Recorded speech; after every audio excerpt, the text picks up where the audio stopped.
Good news! Central Americalo MBBS just 34 lakhs. Columbus Central University.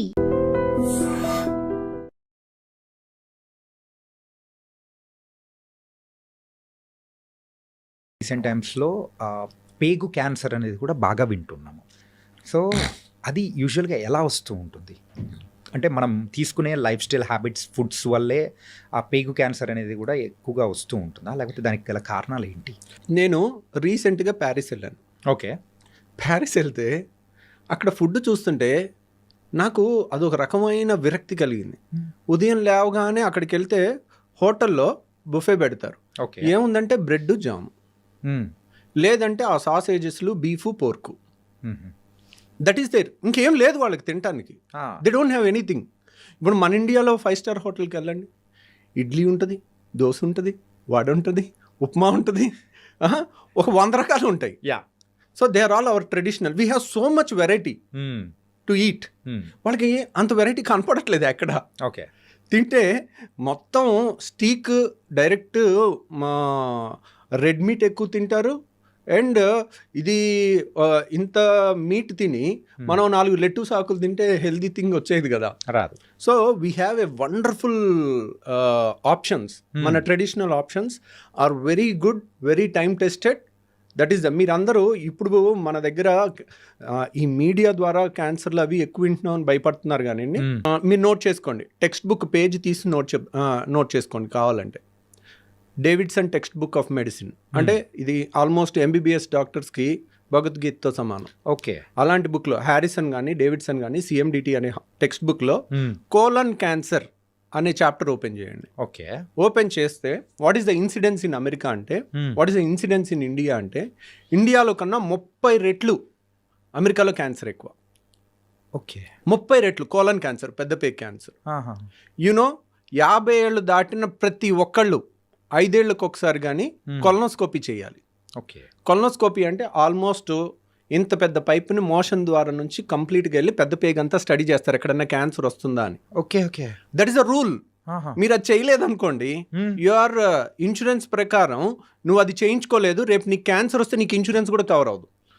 Okay. ఇండియాలో ఆ rule లేదు. ఎందుకని? మీరు ఏ టెక్స్ట్ బుక్ అన్నా చదవండి. కోలన్ క్యాన్సర్ అంటే 5 ఏళ్ళకి 10 ఏళ్ళకి ఒకసారి కొలనోస్కోపీ చేసి స్క్రీనింగ్ చేయాలి. ఇండియాలో అది లేదు. ఎందుకు? 30 times more common in western population. యూరోప్లో, US లో దట్ ఈస్ మోర్ కామన్. మన ఇండియాలో ఎందుకు లేదు? మన food habits, we have so much to eat. అన్ని ట్రెడిషనల్, వెజిటేరియను, మంచిగా అన్నము, పప్పు, లేదంటే ఒక కూర, ఒక వెజిటబుల్ కూర, తర్వాత పెరుగు. ఆ ట్రెడిషన్కి మనం అలవాటు పడున్నాం ఎప్పటి నుంచో. ఆ tradition is protecting hour small right, మన ఇంటెస్టైన్స్ని కాపాడి చాలా వరకు క్యాన్సర్ రాకుండా అయి ఉంటుందని నేను అనుకుంటున్నాను. ఎందుకంటే మేమేంటి అనుకుంటున్నాం అన్ని చదివినా మేము కన్క్లూజన్స్ ఇవ్వము. మోస్ట్ లైక్లీ ఇది కారణం అయి ఉంటుంది అని చెప్పగలుగుతాం. ఓకే. చాలామంది ఏంటంటే నాలెడ్జ్ లేని వాళ్ళు ఇది ఇదే అని కన్క్లూజన్ చేయాలంటే దాని పెద్ద చాలా రీసెర్చ్ ఉండాలి. అంటే సింపుల్ చెప్పాలంటే యు ఆర్ నాట్ పాసింగ్ అనే judgement. But most likely this might be the reason. అక్కడికి వెళ్తే అసలు ఏం తినాలో అర్థం కాల. ఆ బ్రెడ్ జామ్ ఎంత చండాలంగా ఏమని తింటాం రోజు అదేనా, లేదంటే కాన్ఫ్లెక్స్, ఇంకేం తింటాం చెప్పండి మీరు. మనం ఇన్ని రకాల మంచిగా చక్కగా ఒక ఇడ్లీ, ఒక దోశ, ఒక పూరి ఇలాంటి వాటికి అలవాటు పడిన వాళ్ళు అక్కడ వాళ్ళు ఇంక రోజు ఎలా తింటున్నారో నాకు ఆశ్చర్యం వేస్తుంది. సో రోజు అదే తిని వాళ్ళకన్నీ పైల్ సమస్య ఎక్కువ, ఫిషర్ సమస్య ఎక్కువ, కాన్స్టిపేషన్ సమస్య ఎక్కువ, కోలన్ క్యాన్సర్ ఎక్కువ. మన దగ్గర ఇవన్నీ లేవు. మనం ఏం చేస్తున్నాం? మన ఫుడ్ చాలదా అన్నట్టు ఆ పిజ్జా బర్గర్ వెనకాల పడుతున్నాం. ఏముంది దాంట్లో టేస్ట్? మన ట్రెడిషనల్ ఫుడ్లో లేనంత టేస్ట్ దాంట్లో ఉందా? సో మన దాంట్లో టేస్ట్ ఉంది, దాంట్లో డౌటే లేదు. అది కొంచెం ఒక వేలం వెర్రీలాగా ఉంటుంది. ఎందుకు అన్నారనుకోండి, people tend to get attracted to negative things, destructive things more than good things. Right. And మీరు అంటారు చూడారా పోక్రీ సినిమాలో ఏదో గాంధీ మీద సినిమా తీస్తే అసలు ఆడదు, అదే కడప కింగ్ 250 centers 100 days అంటారు కదా. సో అంతే. ఇప్పుడు చూడండి, ఇప్పుడు మీరు మంచి సినిమా చూడండి, చూడరు. ఇప్పుడు పుష్ప 2లో ఒక స్విమ్మింగ్ పూల్లో ఉచ్చబోసే సీను ఒక హీరో చేస్తే దాన్ని మన కిడ్స్ ఏ విధంగా తీసుకుంటారండి? సో అంటే దానికి అన్ని కలెక్షన్స్ ఎలా వస్తున్నాయి? బ్యాడ్ ప్రోడక్ట్ని యూ కెన్ సెల్ ఇట్, అది నీ గొప్పతనం అయి ఉండొచ్చు. దానంతట అది ఒకప్పట్లాగా మీరు పాత సినిమాల్లో ఇప్పుడు జగదేక్ వీరుడు అతిలోక సుందరి సినిమా చూడండి, మీరు 100 సార్లు చూసినా చూడాలనిపిస్తుంది. ఆ శ్రీదేవి యాక్షన్ కానీ చిరంజీవి స్టెప్పులు కానీ. So there is impeccable, that is real టాలెంట్తో వచ్చింది, ఇది మార్కెటింగ్తో వచ్చింది. ద డిఫరెన్స్ అనేది కూడా ఉంటుంది. ఓకే సార్, యూజువల్గా గ్యాస్ట్రిక్ ఇష్యూస్ ఉన్న వాళ్ళకు హార్ట్ అటాక్స్ అనేది కూడా వచ్చేస్తూ ఉంటాయి అంటారు. మరి ఇందాక మీరు చెప్పిన హార్ట్ బర్న్ అనే ఎక్కువ సిచ్యువేషన్స్ ఉంటారు, లేకపోతే హార్ట్ అటాక్స్ నిజంగా వచ్చే అవకాశాలు ఉంటాయంటారా? గ్యాస్ట్రిక్ రిలేటెడ్గా గ్యాస్ సమస్యలు ఉన్న వాళ్ళకి హార్ట్ అటాక్ వస్తుందని ఎక్కడ ఏ పుస్తకాల్లో లేదండి. కాకపోతే ఏంటంటే గ్యాస్ సమస్యలు ఉన్న వాళ్ళకి చెప్పాను కదండి, చాలా మందికి ఈ అప్పర్ వాల్వ్ అనేది లూజ్గా ఉంటుంది, వాళ్ళకి హార్ట్ బర్న్ కామన్గా ఉంటుంది, వాళ్ళకి చాలా వరకు హార్ట్ ప్రాబ్లం ఏమో అన్న భయం ఉంటుంది. కానీ యూజువల్గా వాళ్ళకి హార్ట్ అటాక్స్ పెరిగే అవకాశం లేదు. హార్ట్ అటాక్స్ పెరగచ్చు, దేనివల్ల పెరగచ్చు, రోజు బిర్యానీ తింటున్నారు అనుకోండి, దాంట్లో ఆయిల్ ఎక్కువ ఉంటుంది, కొలెస్ట్రాల్స్ ఎక్కువ ఉంటాయి, మనం తినే ఫుడ్ డైలీ అన్హెల్దీ ఫుడ్ తింటున్నాం అనుకోండి, డైలీ మన ట్రెడిషనల్ ఫుడ్ ఏంటి, చక్కగా కూర, పప్పు, పెరుగు ఈ టైప్ తినకుండా, సాంబారు, రసం ఇట్లాంటివి తినకుండా రోజు మనం బిర్యానీలు తింటుంటే that is not our food, that is not healthy food also. వారానికి ఒక రోజు ఈజ్ ఓకే. సో అలా తింటుంటే దానివల్ల హార్ట్ అటాక్ వస్తుంది. దాంట్లో గ్యాస్ వల్ల రాదు, మనం తినే కంటెంట్స్ ఆర్ నాట్ గుడ్, దానివల్ల రావచ్చు. ఓకే, దానివల్ల ఏముంది, మగవాళ్ళకైతే చిరుబొజ్జు వస్తుంది, అందరికి ఇప్పుడు లేడీస్కి అయితే ఫ్యాట్ అంతా సీట్ దగ్గర పేరుకుంటుంది, మగవాళ్ళకి పొట్ట కొండలాగా పెరుగుతుంది.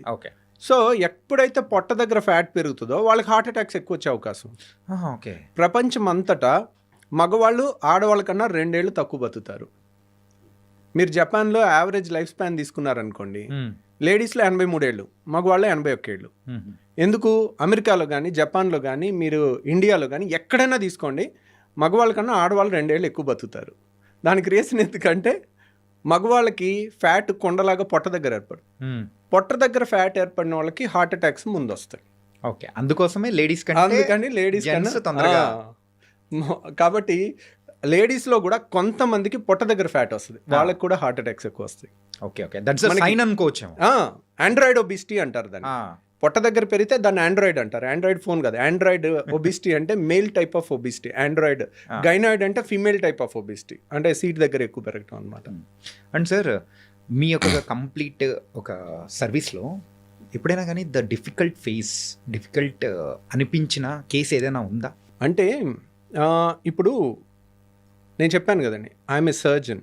నేను సర్జరీ చేసిన తర్వాత పేషెంట్ చావు బతుకుల్లో ఉంటే దట్ డే, ఆ డే అంతా నాకు నిద్ర సరిగా పట్టదు. So I can't avoid it. అంటే ఏ ప్రాబ్లంతో వచ్చినప్పుడు అరే this an very difficult challenge తీసుకొని నెలకు ఒకసారి, ఈ మధ్య తగ్గినాయండి, అంటే ద మోర్ రిఫైన్ అవుతూ ఉండే కొద్దీ, so we become perfect day by day, ఇంకా వీ రీలెర్న్ చేస్తూ ఉంటాము. బట్ ఇట్ ఈస్ చాలాసార్లు ఫేస్ చేస్తుంటాం మేము. కాకపోతే చాలాసార్లు ఒక యంగ్ పేషెంట్, నేను ఇప్పటికీ నా అదృష్టవశాత్తు, నేను యాక్చువల్గా మా నాన్న నాస్తికుడు, మా నాన్న ఎప్పుడు దేవుణ్ణి నమ్మేవాడు కాదు, he's a hard core communist. So ఏంటో తెలియదు, అంటే చివరికి I have to believe in God, ఎందుకంటే there is something beyond which I cannot do.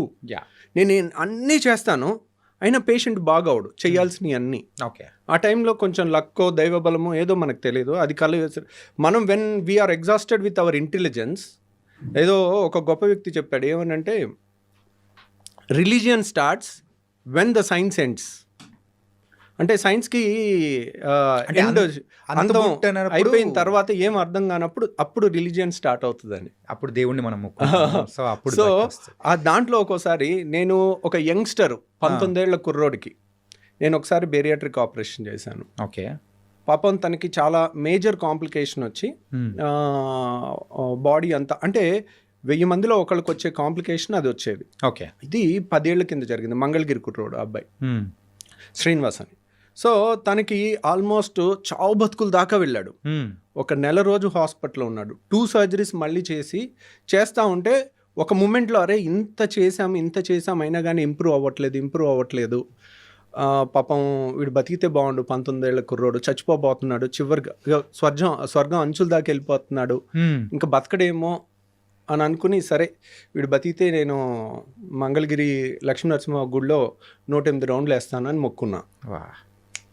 ఏమైందో తెలీదు, వాడు బతికిపోయాడు. ఓకే. సో అన్నిసార్లు అలా జరగలే. నేను ఇప్పటి వరకు నా అదృష్టవశాత్తు నా కోసం, నా ఫ్యామిలీ కోసం ఏ రోజు కూడా నేను దేవుడి చుట్టూ రౌండ్లు వేయాల్సి రాలా. సో కానీ నేను ఇప్పటికీ ఒక 8 సార్లు పేషెంట్ల కోసం చేశాను. ఓకే.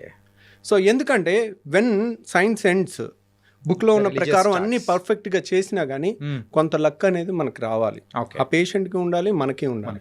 సో అలా ఇంకో పేషెంట్ ఇంత పెద్ద గర్భసంచిలో గడ్డ, పెళ్లిగాని అమ్మాయి, ఇంత పెద్ద గర్భసంచి గడ్డ, ఓకే, ఇక్కడ వరకు ఉంది. పెళ్లిగాని అమ్మాయికి ఇంతవరకు. ఒకసారి బయట ఆపరేషన్ చేసి పొట్ట కోసి ఓపెన్ చేశారు, చేసి దాన్ని తీయలేకపోయారు, మళ్ళీ క్లోజ్ చేశారు. ఓకే. చేసి మళ్ళీ రెండోసారి మా దగ్గరికి వచ్చి వస్తుంటే ఒకసారి ఒక డాక్టర్ ఓపెన్ చేసి క్లోజ్ చేశారంటే ఇట్స్ వెరీ డిఫికల్ట్ కేస్ అని. నేను పెళ్లిగాని అమ్మాయి, నేను సరే దాంట్లో ఫైబ్రాయిడ్ గడ్డలు ఇంత ఉన్నాయి, అవి ఒక్కటి తీసేస్తానమ్మా అని చెప్పాను. కానీ గర్భసంచి కూడా తీసేయాల్సి రావచ్చు, కానీ పెళ్లిగాని అమ్మాయి గర్భసంచి తీసేస్తే ఇంకేముంది, పిల్లలు పుట్టరు. సో నేను సరే ట్రై చేస్తాను కానీ గ్యారంటీ ఇవ్వలేనని చెప్పాను. సరే ఓకే చెప్పారు, ఓపెన్ చేశాము. ఇట్ వాజ్ ఒక సర్జన్ ఓపెన్ చేసి క్లోజ్ చేశాడంటే మనం అర్థం చేసుకోవచ్చు, లోపలికి వెళ్తే ఎంతెంత పంపుల్లాగా ఉన్నాయి అన్ని రక్తనాళాలు, ఎక్కడ ముట్టుకుంటే అక్కడ బ్లీడింగ్, ఎక్కడ ముట్టుకుంటే అక్కడ బ్లీడింగ్, పంపులు కొట్టినట్టు కొడతా ఉంది. ఒక టైంలో 25 ఏళ్ళ అమ్మాయి, 26 ఏళ్ళ అమ్మాయి మన కళ్ళ ముందు బ్లీడ్ అయి చచ్చిపోతూ ఉండి హెల్ప్లెస్గా ఉంటే అసలు ఎక్కడ ముట్టుకుంటే అక్కడ బ్లీడింగ్ అయిపోతూ ఉంది, నా అర్థం కాని పరిస్థితి. సో ఆ టైంలోనే పేషెంట్ బీపీ ఎక్కువ ఉంది, ఇంకెలాగా చచ్చిపోద్ది అని అనిపించింది. అంతా ప్రెషర్ పెట్టేసి మాప్స్ పెట్టి ప్రెషర్ పెట్టి ఆపుతా ఉన్నాం. ఆపి కొంతసేపు ప్రశాంతంగా ఉండి ఈ అమ్మాయి బతికితే చాలరా అని అప్పుడు కూడా అనుకున్నాను. ఎందుకంటే 25 ఏళ్ల పేషెంట్ టేబుల్ మీద చచ్చిపోతే దాన్ని తీసుకునే అంత గట్స్ ఎంత గొప్ప సర్జన్కైనా ఉండదు. రైట్. సో వాళ్ళు అన్నీ ఒప్పుకున్నప్పటికీ కూడా వాళ్ళు ఒప్పుకుంటారు, అమ్మా ఇది కష్టమైన ఆపరేషన్ అని మనం చెప్తాం, అయినా కానీ దాన్ని డైజెస్ట్ చేసుకోలేము. రైట్. వాళ్ళు ఏంటి ఆ 90%లోనే ఉంటామేమో అన్న ఆశతో వస్తారు, నమ్మకంతో వస్తారు. ఈ 10%లో ఉండంలే అనే అనుకుంటారు, మనం 10% రిస్క్ అని చెప్పినా కానీ. సో ఆ పేషెంట్ లక్కీగా కొంతసేపు ప్రశాంతంగా ఉండి బీపీ కొంచెం ఎక్కువ ఉన్న దాన్ని డౌన్ చేస్తే, డౌన్ చేసిన తర్వాత రక్తస్రావం కూడా కొంచెం తగ్గుద్ది. ఓకే. అప్పుడు ఎలాగో ఒకలాగా ఆ గడ్డ అంతా తీయలేమేమో, అలా వదిలేసి రావాలేమో, ఆ బ్లీడింగ్ ఆగదేమో, ఎన్నో క్వశ్చన్స్ ఉన్నాయి. తర్వాత మళ్ళీ అందరం కలిసి దాన్ని తీసేసి సక్సెస్ఫుల్గా గర్భసంచి మొత్తం తీసేయాల్సి వచ్చింది, కానీ పేషెంట్ సేవ్ అయింది. ఓకే. సో అట్లా అంటే మీరు యూజువల్గా ఆ సైజ్ చెప్తూ ఉంటేనే ఇంత సైజ్, అది కూడా కడుపులో, దాని వీడియో కూడా ఉందండి నా దగ్గర. మై గాడ్, ఆ వీడియో కూడా ఉంది, మనం కావాలంటే అది చూపించవచ్చు. వద్దు సార్ ప్లీజ్. అంటే యాజ్ ఎ సర్జన్గా అండ్ మీకైతే గట్స్ ఉన్నాయేమో, కానీ యాజ్ ఎ నార్మల్ పర్సన్స్ లాగా we can't take it also. కొన్ని ఈవెన్ నార్మల్ పీపుల్ కూడా ఆ సర్జరీస్ చూడాలన్నా కానీ బ్లడ్ చూస్తేనే పడిపోతుంటారు సార్. ఇంకా సర్జరీస్లో మీరు చూపించారంటే లిటరల్లీ అంతే, నేను కూడా అయిపోతున్నామో సార్. అంటే అన్నిసార్లు అలా ఉండదండి. సర్జరీ లైక్ మంచి సర్జన్ ఆపరేట్ చేస్తుంటే ఇట్స్ లైక్ మంచి మ్యూజిక్ వింటున్నట్టు ఉంటుంది. అలా నేను గాల్ బ్లాడర్ ఆపరేషన్ 5 నిమిషాల్లో చేసిన వీడియో ఒకటి లైవ్ పెట్టాను మన ఛానల్లో, దాంట్లో చూడండి. ఆపరేషన్ అంటే ఇలా ఉంటుంది, ఏదో వీడియో గేమ్ ఆడుకున్నట్టుంది, చుక్క బ్లడ్ లేదు, అసలు ఇంత అద్భుతమైన ప్రపంచం ఇంత మంచి కెమెరాలో మన బాడీలో ఉందా, ఇంత రక్తనాళాలు ఇంత సన్నసన్నవి కూడా కనపడతాయా అనే ఎక్సైటింగ్గా ఉండే ఒక కోణం చూస్తారు. అది చాలాసార్లు అలాగే ఉంటుంది. కానీ సర్జరీ ఈజ్ అన్ఎక్స్పెక్టెడ్, ఎప్పుడు ఏమి ఎలా జరుగుతుంది అనేది, ఎలా వచ్చి పడుతుంది అనే దానికి మనం ప్రిపేర్ అయ్యి ఉండాలి. సో అది మీరు కావాలంటే ఆ వీడియో చూడండి. నేను అపెండిక్స్ ఆపరేషన్ పెట్టాను, గర్భసంచి ఆపరేషన్ పెట్టాను, గాల్ బ్లాడర్ ఆపరేషన్ పెట్టాను. ఇవన్నీ కూడా 5 నుంచి 10-15 నిమిషాల్లో అయిపోయి చుక్క బ్లడ్ లేకుండా నీట్గా ఉన్నది, బ్యాక్గ్రౌండ్ వాయిస్తో చెప్పాను. అది చూడొచ్చు.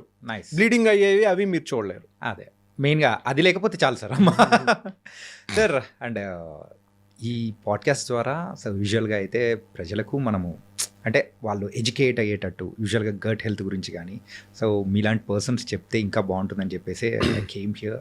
అంటే మీరు రావడంతో వీఆర్ వెరీ హ్యాపీ. అండ్ కొన్ని మెయిన్గా గట్ హెల్త్ బాగుండడానికి ఎలాంటి జాగ్రత్తలు తీసుకుంటే ఉంటుందో అనేది కూడా చెప్పారు.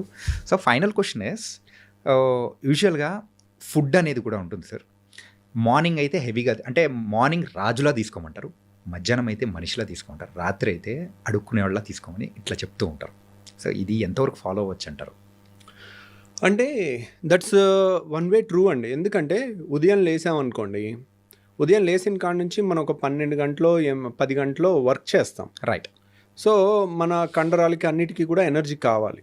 కాబట్టి మార్నింగ్ తిన్నా కానీ మనం చేసే పనితో అది అరిగిపోతుంది. సో మనం మధ్యాహ్నం కూడా తీసుకోవచ్చు. నైట్ ఏంటంటే తిన్న వెంటనే మనం పెద్ద పని చేసేది, నైట్ అంతా పడుకునేది ఉంటుంది. సో పడుకునే టైంలో మనకు అంత ఎనర్జీ ఏం అవసరం ఉండదు. సో మనం ఉదయం తిన్నామంటే అది డే అంతా ఖర్చు అయిపోయే అవకాశం ఎక్కువ ఉంటుంది. రాత్రి తిన్నది, ఇప్పుడు ఉదయం ఒక బిర్యానీ తినటం వేరు, రాత్రి బిర్యానీ తినటం వేరు. ఉదయం బిర్యానీ తింటే సాయంత్రం వరకు మనం చేసే పనిలో దాంట్లోంచి వచ్చిన క్యాలరీస్ అప్పటికప్పుడు ఖర్చు అయిపోవచ్చు.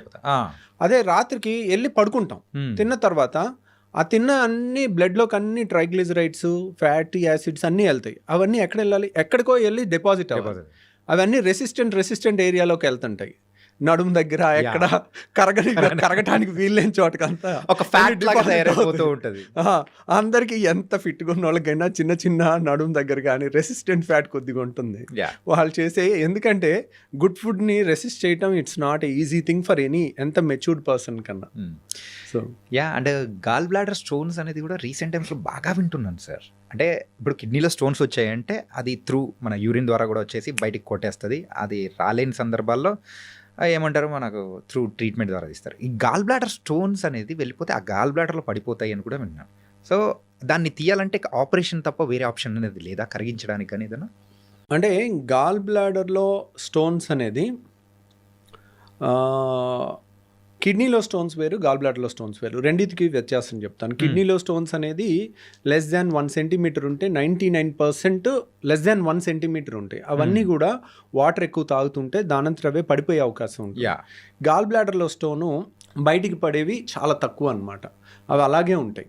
కాకపోతే గాల్ బ్లాడర్లో స్టోను అంత డేంజరస్ ఏం కాదు. అంటే నొప్పి లేదు. చాలా మందికి ఒక స్టోను 1 సెంటీమీటర్ స్టోన్ తయారవ్వాలనుకోండి, అది కనీసం 5 ఏళ్ళ నుంచి 10 ఏళ్ళు పట్టుద్ది. ఎందుకంటే ఒక ఇసుక రేణులాగా తయారవుతుంది. దాని మీద ఒక పొర ఏర్పడుద్ది, దాని మీద ఇంకో పొర ఏర్పడుద్ది, దాని మీద ఇంకో పొర ఏర్పడుద్ది. సో అలా పొరలుగా 1 సెంటీమీటర్ స్టోన్ తయారవ్వాలంటే it takes 5 to 10 years. Okay. So చాలా మందికి స్కానింగ్ చేస్తే రాయి కనపడుద్ది, కానీ వాళ్ళకి కంప్లైంట్ ఉండదు. సో అనవసరంగా స్కానింగ్ చేయబట్టి వాళ్ళకి గుండెలో రైళ్లు పరిగెట్టడం మొదలవుతుంది. వాళ్ళకేంటి, రొటీన్ చెకప్ చేస్తాం, వాళ్ళకి స్కాన్ చేయకపోతే తెలీదు, హ్యాపీగా ఉంటారు. చేసిన కాడ నుంచి అదో గిలి, అమ్మో నాకు రాయింది, ఇప్పుడు ఇదేమవుద్దో అన్న టెన్షన్తో ఉంటారు. సో వాళ్ళు ఒక డాక్టర్ దగ్గరికి వెళ్తే ఆపరేషన్ చెప్పారు, నేను ఎక్కడో హోమియో వాడుతున్నాను, హాయిగా 4 ఏళ్ళ నుంచి ఉన్నాను అంటారు. అంటే 4 ఏళ్ళ నుంచి కూడా, ఇప్పుడు మనం స్కాన్ చేయకముందే 4-5 ఏళ్ళ నుంచి ఉంది అది. అది మెల్లమెల్లగా పెరుగుతుంది. ఇంకో 5 ఏళ్ళు కూడా అలా పెరగవచ్చు కంప్లైంట్ లేకుండా. సో కాకపోతే దే మే గివ్, ఓకే నేను ఇది ఆయుర్వేదిక్ వాడాను, హోమియో వాడాను, దానివల్ల నాకు 5 ఏళ్ళు తగ్గిపోయింది అనుకుంటా. తగ్గిపోలా, అది మీకు ప్లసిబో ఎఫెక్ట్ ఇస్తుంది. సో దానివల్ల తగ్గలేదు. ప్రాబ్లం ఏంటంటే చాలామంది రాయి ఉండి 10 ఏళ్ళు నొప్పి లేని వాళ్ళని చూసుంటారు. ఓకే. రాయి ఉండి రాయి ఇరుక్కుని జాండిస్ వచ్చిన వాళ్ళని మీరు చూడరు. ఆ స్టేజ్లో రాయి ఇరుక్కుని కొలాంజైటిస్ అని ఒళ్ళంతా భయంకరమైన వణుకుతో కొలాంజైటిస్ అని ఫీవర్ వస్తుంది, హై గ్రేడ్ ఫీవర్, జాండిస్ వస్తుంది. ఓకే. ఆ టైము 24 గంటల నుంచి 48 గంటల్లో మనం ఆ స్టోన్ని అడ్డు తీసి స్టెంట్ అయిపోతే ప్రాణహాని ఉంటుంది. అది లేట్ అయి చచ్చిపోయిన వాళ్ళు కూడా మేము చూస్తాం. ఓకే. సో ఇమీడియట్ రియాక్ట్ అవ్వాలి 24 hours to 48 hours. సో అది జాండిస్ వచ్చినప్పుడు, అందరికీ జాండిస్ వస్తుందని నేను చెప్పట్లా. ఈ రోజు రాయి బయటపడింది, ఈ రోజే జాండిస్ వచ్చేది. 5 ఏళ్లలో రావచ్చు, 3 ఏళ్లలో రావచ్చు, 6 నెలల్లో రావచ్చు, వీ కెనాట్ సే. సో నేను అనేది ఏంటంటే, మీకు రాయి ఉంది, be bold, be strong, no pain, no surgery, textbook line చెప్తున్నాను. గాల్ బ్లాడర్లో స్టోన్ ఉంది, నో పెయిన్ నో సర్జరీ. దాంట్లో రూల్ ఏం లేదు, రూల్ నెవర్ చేంజెస్. ధైర్యంగా మీరు ఉండండి, అదేం అవ్వదు. కానీ నేను చెప్పేది ఏంటంటే రియల్గా నొప్పి వచ్చినప్పుడు కూడా నొప్పి ట్యాబ్లెట్ వేసుకుని దాన్ని ఆపి మళ్ళీ నాకు నొప్పి లేదని అనొద్దు. ఒక్కసారి నొప్పి వచ్చినా that is a dangerous stone. Okay, ఈ రోజు ఇరుక్కుని నొప్పి వస్తుంది. గాల్ బ్లాడర్ ఫండస్ అంటారు, వెడల్పుగా ఉంటుంది. నెక్ అంటారు, నెక్ సన్నగా ఉంటుంది. అది బయటకు వచ్చే ద్వారంలో ఇరుక్కుంది అనుకోండి, అప్పుడు మనకి నొప్పి వస్తుంది. అది ఇరుక్కుని మళ్ళీ వెనక్కి వచ్చేస్తే నొప్పి ఉండదు. రైట్. మళ్ళీ ఒక నెలకి ఇరుకోవచ్చు, 6 నెలలకి ఇరుకోవచ్చు. ఇరుక్కున్నప్పుడు మాత్రం భయంకరమైన పెయిన్ పరుగులు తీపిస్తుంది. అందుకేనా మీరు స్టంట్ అనేది కూడా వేయాలి అనేది? అంటే అది జాండీస్ ఉన్నప్పుడు, దాంట్లో జాండీస్ ఉన్నప్పుడు, జాండీస్ లేకుండా కూడా నొప్పి రావచ్చు. ఓకే. సో దాంట్లో ఏంటంటే నేను అనేది ఏంటంటే గాల్ బ్లాడర్ స్టోన్ వల్ల ప్రాణం పోయిన వాళ్ళని మేము చూసాం, మీరు ఎవరు చూడలేదు. Okay okay. సో ఇప్పుడు పోక్రీ సినిమాలు అంటారు చూడండి, రెస్పాన్సిబిలిటీ తీసుకునే ఏకైక డిపార్ట్మెంట్ పోలీస్ డిపార్ట్మెంట్ అంటారు కదా. సో అందరూ నువ్వు వాళ్ళని పట్టుకోలేదు వీళ్ళని పట్టుకోలేదు అని అంటం తేలిక. ఓకే, ఎవడో ఎక్కడో 4 గదుల మధ్యలో ఒకళ్ళు మర్డర్ చేసి వెళ్ళిపోతే పోలీస్ డిపార్ట్మెంట్ ఇది చేయలేదు అది చేయలేదు అని ప్రతి ఒక్కళ్ళు మాట్లాడటం తేలిక. దాన్ని వెళ్ళి వాళ్ళు లేరు అక్కడ, వాళ్ళు లేనప్పుడు జరిగింది. క్రిమినల్స్ అన్ని పోలీసులు ఉన్నప్పుడు చూసి చేయరు కదా, వాళ్ళు వెళ్ళి చేయాల్సిన వాళ్ళ రెస్పాన్సిబిలిటీ తీసుకొని ఫైనల్గా వాళ్ళే చేసేది. రైట్. సో ఇక్కడ కూడా సమస్య వచ్చినప్పుడు, ప్రాణం మీదకి వచ్చినప్పుడు అప్పుడు వెళ్ళండి వేరే చోటుకి, అప్పుడు ఉండండి ధైర్యంగా, వేరే ఆల్టర్నేట్ మెడిసిన్ వాడి. ప్రాణం మీదకి వచ్చినప్పుడు ఎక్కడికి వస్తారు? సైన్స్ దగ్గరికి వస్తారు. ఆపరేషన్ చేసి తీయాల్సి వచ్చినప్పుడు ఎక్కడికి వస్తారు? సైన్స్ దగ్గరికి వస్తారు. కానీ ఒక ఆపరేషన్ పొరపాటున ఎవరన్నా చెప్తే మేబీ 2 types ఆఫ్ డాక్టర్స్ ఉండొచ్చు. అనవసరంగా చాలామంది సర్జరీ చేయాలమ్మా అని చెప్తారు. ఎందుకు రీజన్ చెప్పరు. ఎందుకు రీజన్ చెప్తే పేషెంట్ ఓహో ఇది కదండి చేస్తాం. చాలామంది కొంతమంది డాక్టర్లు ఏంటంటే ఈరోజు రాయి ఉంది, ఈరోజు చెప్పేయాలి, వీళ్ళు చెప్పకపోతే ఇంకో చోటుకి వెళ్ళి ఇంకో దగ్గర చేయించేసుకుంటారేమో, మళ్ళీ మన దగ్గరికి రారేమో అన్న ఇన్సెక్యూరిటీ ఉంటుంది. అది ఉండకూడదు. దానివల్ల లేని భయాన్ని ఇచ్చి చెప్పేసేసరికి వాళ్ళు ఇంకా నెగిటివ్ అయిపోతారు. రైట్. అనవసరంగా చేసేస్తున్నారు. ఆ డాక్టర్ చెప్పాడు, నేను భయంతో వచ్చేసాను డాక్టర్ గారు, 4 ఏళ్ళు అయింది నాకు నొప్పి లేదంటారు. So no pain no surgery. మనం టెక్స్ట్ బుక్లో ఉన్న రూల్ చెప్పాలి. At the same time jaundice ఉంటే లైఫ్ రిస్క్ ఉంటుంది, వెంటనే రావాలి. నొప్పి ఉంటే లైఫ్ రిస్క్ ఉంటుంది, వెంటనే రావాలి. సో ఆ క్లాస్ కూడా తెలుసుకున్నారనుకోండి, ఓహో నొప్పి ఉంటే నేను రావాలి. అండ్ ఇంకో బ్యూటిఫుల్ థింగ్ ఏంటంటే గాల్ బ్లాడర్లో చాలా మందికి తెలియంది ఫ్యాటీ డిస్పెప్సియా అంటారు. వాడు మా ఫ్రెండ్ ఉండేవాడు, నా రూమ్మేట్. 6 ఏళ్ళు MBBS ఒకే రూము అలా ఉండేవాళ్ళం. వాడు మొన్న మా ఫ్రెండ్స్ US నుంచి వస్తే అందరం కలిసి వాళ్ళు బిర్యానీ తిన్నారు హైదరాబాద్లో. ఓకే. తింటుంటే వీడు ఏంటోరా బిర్యానీ తినలేకపోయాడు, ఈరోజు బిర్యానీ తినాలంటే ఇబ్బంది పడుతున్నాడు అని మిగిలిన ఫ్రెండ్స్ నాకు చెప్పారు. సో అప్పుడు అలగలే మాకు. తర్వాత 3 నెలల తర్వాత ఎప్పుడు ఆయిల్ ఫుడ్ తిన్న ప్రతిసారి కడుపులో ఇబ్బంది అవుతుంది వాళ్ళకి. దాన్ని ఫ్యాటీ డిస్పెప్సియా అంటారు. ఫ్యాటీ ఫుడ్ తీసుకుంటే వాళ్ళకి గాల్ బ్లాడర్ మూసుకుంటే ఆ స్టోన్ వచ్చి నెక్లో ఇరుక్కుని నొప్పి వస్తుంది. ఆయిలీ ఫుడ్ తినలేరు వాళ్ళు. గాల్ బ్లాడర్లో స్టోన్స్ ఉన్న వాళ్ళకి బెస్ట్ టెస్ట్ ఏంటి, ఆపరేషన్ చెయ్యాలా వద్దా స్కానింగ్ కాదు, బెస్ట్ టెస్ట్ వారానికి 1 రోజు మంచిగా దట్టంగా నూనె ఉన్న ఫుడ్ 2 ముద్దలు తినండి చాలు. వాళ్ళకి కడుపులో ఏదో ఇబ్బంది అనిపిస్తుంది. ఇప్పుడు అందరూ లొట్టలు వేసుకుని తింటారుగా, బిర్యానీలో ఇంత గ్రేవీ వేసుకుని, లేదంటే పైన చేపల పులుసు పైన ఆయిల్ తేలుతా 2 గంటలు వేసుకుని లొట్టలు వేసుకుని తినాలి కదా అందరూ. వాళ్ళు తినలేరు. వాళ్ళు నేను గాల్ బ్లాడర్ స్టోన్ వాళ్ళకి ఒక్క టెస్ట్ చేసుకోండి, మీరు కనుక ఇది పాస్ అయితే మీకు ఆపరేషన్ అవసరం లేదు. ఓకే. మీరు ఇది ఫెయిల్ అయితే వెంటనే రావాలి. అప్పుడు కూడా అమ్మో నా గాల్ బ్లాడర్ నేను పారిపోతా అనొద్దు. మనం బోల్డ్గా ఉండాలి. ఆపరేషన్ అవసరం లేకుండా చేయటం ఎంత తప్పో, బాగా అవసరం ఉన్నప్పుడు చేయించుకోవటం కూడా ఇంకా డేంజరస్. ఓకే. సో నేనేంటి సింపుల్గా టెక్స్ట్ బుక్లో లైన్ చెప్పేస్తున్నాను.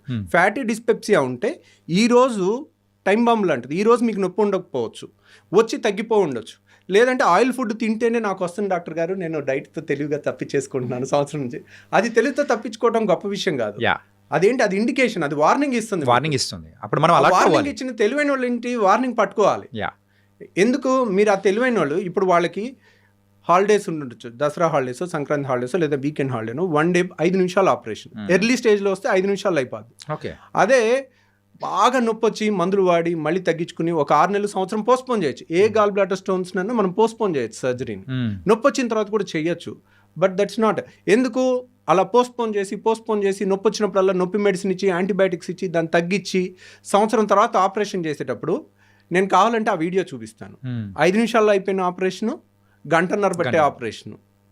సో ఎక్కడికక్కడ ముద్దలాగా అయిపోయి ఇప్పుడు మీకు ఇక్కడ ఒక కత్తితో కట్ చేసి కుట్టేయటం చాలా తేలిక. Fine cut, clear cut edges కనపడతాయి.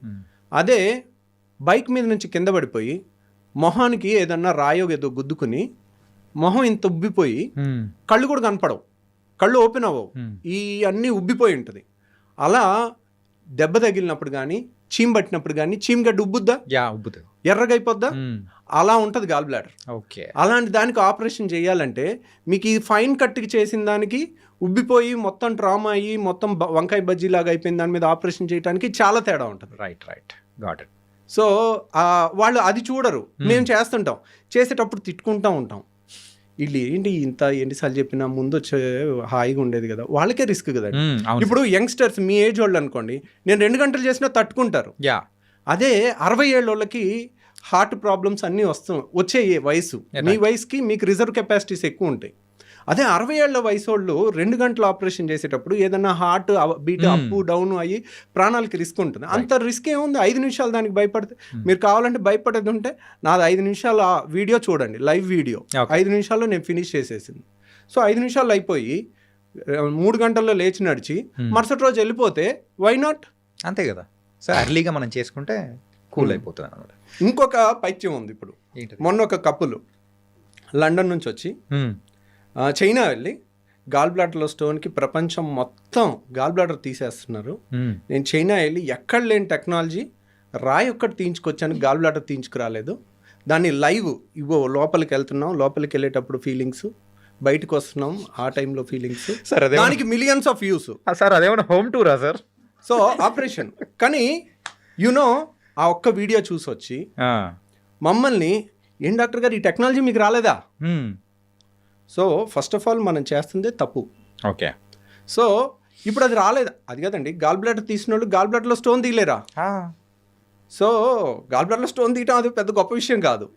కానీ that is not right thing to do it. ఏ టెక్స్ట్ బుక్లో గాల్ బ్లాడర్లో స్టోన్ తీయమని లేదు. సో కాబట్టి నేను అలాంటివి సరే తీసాము అని అనుకోండి, రేపొద్దున్న ఈరోజు ఒక స్టోన్ తీసాం, గాల్ బ్లాడర్లో స్టోన్ వచ్చిందంటే ఏంటి, దానికి స్టోన్ వచ్చే తత్వం ఉన్నట్టు. ఇప్పుడు ఒక ఆపరేషన్ చేసి తీస్తాం, 5 ఏళ్ళు ఆగి మళ్ళీ స్టోన్ వస్తుంది, మళ్ళీ ఆపరేషన్ చేయించుకున్న అదే రిస్క్గా. యాక్చువల్గా ఆపరేషన్లో రిస్క్ గాల్ బ్లాడర్లో లేదు, గాల్ బ్లాడర్ తీసే దాంట్లో లేదు. అది 5 నిమిషాల ఆపరేషన్. రిస్క్ ఎక్కడుంది? మత్తు, వీటన్నిటిలో కూడా రిస్క్ ఉంటుంది. రిస్క్ అనేది కూడా ఉంది, రిస్క్ ఉంటుంది. సో ప్రతిసారి ఆపరేషన్ చేయించుకోవటం అనేది it's not a good thing. కానీ ఇప్పుడే చెప్తున్నా, సైన్స్ ప్రకారం ఒక 100 ఏళ్ల రీసెర్చ్కి ఎగెన్స్ట్కి వెళ్ళాలని అనుకోవటం అన్నిసార్లు ఉత్తమం కాదు. దాంట్లో ఒకసారి నువ్వు బయటపడవచ్చు. 1 వేలో ఎదురెళ్ళకూడదు అన్నారు, ట్రాఫిక్ లేదు, నేను 1 వేలో ఎదురెళ్ళాను, 60 స్పీడ్తో వెళ్ళొచ్చాను, నేను గొప్ప అనుకోవటం కాదు. That is wrong thing. Right. మీకు కావాలనుకోండి, మీకు ఆ రాయి ఒక్కటే తీయాలనుకుంటే అది నేను తీసి పెడతాను, కానీ నేను చెప్పటం నా duty. This is not the right thing అండి అని. సో ఇన్స్పైట్ ఆఫ్ దట్ వాళ్ళు అడిగారు అనుకోండి, సో ఓకే చేసి పెడదాం, ఏముంది దాంట్లో. ఇప్పుడు కానీ మళ్ళీ వచ్చే అవకాశాలు అనేది కూడా మళ్ళీ వచ్చే అవకాశం ఉంటుంది, రిస్క్ కూడా ఎక్కువ ఉంటుంది. ఎందుకంటే గాల్ బ్లాడర్ గోడ అనేది పేపర్ కన్నా పలుచుకుంటుంది. ఓకే. సో గాల్ బ్లాడర్లో స్టోన్ వస్తే గాల్ బ్లాడర్ మొత్తం తీసేస్తాం, అది స్టాండర్డ్ టెక్స్ట్ బుక్ ట్రీట్మెంట్. కిడ్నీలో స్టోన్ వస్తే కిడ్నీ తీసేస్తారు ఎవరు? తీయరు కదా. మరి కిడ్నీ ఎందుకు తీయట్లేదు ఏ డాక్టరు? స్టోన్ ఒకటి, కిడ్నీ ముఖ్యమైన అవయవం కాబట్టి. సో 600 అయినా రాయ తీస్తాం. సో గాల్ బ్లాడర్ వాళ్ళే పల్చగా ఉంటుంది పేపర్ అంతా, దాన్ని కట్ చేసి దాన్ని కుట్టిన తర్వాత ఒక్కోసారి అక్కడ నుంచి పసర్ లీక్ అయింది అనుకోండి, సెప్టిక్ అయి ప్రాణహాని కూడా ఉంటుంది. సో అది రాకుండా కూడా జాగ్రత్త తీసుకుని చెయ్యొచ్చు. కానీ గాల్ బ్లాడర్ ఆపరేషన్ ఉదయం చేస్తే సాయంత్రం ఇంటికి పంపించేస్తాం. అలా చేసిన వాళ్ళకి ఒక ట్యూబ్ పెట్టాలి. సో వాళ్ళకి ఇంకా కంబర్సమ్ ఉంటుంది, అది వాళ్ళకి తెలియదు కదా. కాకపోతే వాళ్ళకేంటి, వాళ్ళకి ఒకే ఎమోషన్, నా అవయవం తీయలేదు అనే ఎమోషన్ ఉంటుంది. కానీ అది అన్నిసార్లు అదేం పెద్ద ఇంపార్టెంట్గా అవయవం కాదు. కానీ కొంతమంది అడిగారు అనుకోండి, that is not a conventional treatment, మీకు అది కావాలంటే అది చేస్తాం. సో అది చేయలేని వాళ్ళు ఇండియాలో లేకపోవటం అనేదే లేదు. It's depends on the persons. కానీ పేషెంట్ ఖర్చు ఇప్పటికీ చెప్తున్నాను వినండి, మీకు ఎవరికన్నా ఓన్లీ రాయి తీయాలన్నా కానీ we don't recommend it, but that's not a great thing to achieve. అది ఎక్కడా లేని ట్రీట్మెంట్ ఓన్లీ చైనాలో ఉందని అనుకోవటం తప్పు. ఓకే, మీకు కావాలంటే ఆ వీడియో నేను కూడా చేసి పెట్టి పంపిస్తాను. It was very nice talking to you sir. Really bold అయిన విషయాలు అనేది కూడా తెలుసుకున్నాను. కాకపోతే మీతో మాట్లాడుతూ ఉంటే ఇంకా సరిపోలేదు, ఇన్కంప్లీట్ అన్నట్టు కూడా అర్థమవుతుంది. అండ్ ఈ సెషన్లో మాత్రం చాలా వాల్యుబుల్ సజెషన్స్ కానీ and how you started your journey in the gastroenterology and బెరిటాలజీలో కూడా చాలా చక్కగా చెప్పారు. Really thank you so much for coming here and మీ టైం అనేది కూడా ఇచ్చినందుకు. Thank you very much.